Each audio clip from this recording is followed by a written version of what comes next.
Край пътеката на утринта продавач ме срещна с цветя. Делник беше този ден, тих и най-обикновен, а цветя купува си света.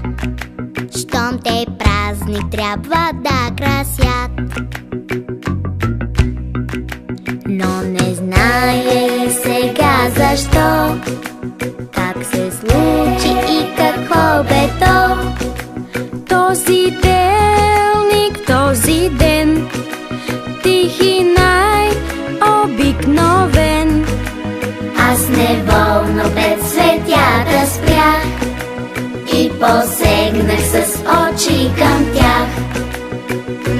Радост има скрита някъде край нас и настъпва час, когато без да ни попита, тя долита. Продавачът се усмихна и ми подаде цвете без пари.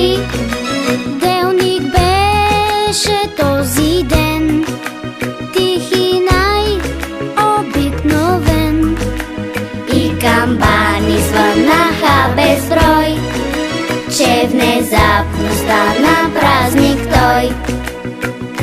Радост има скрита някъде край нас и настъпва час, когато без да ни попита, тя долита.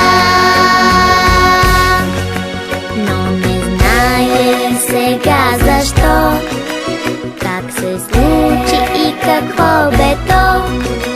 Този делник, този ден, тих и най-обикновен, и камбани звънаха безброй, че внезапно стана празник той.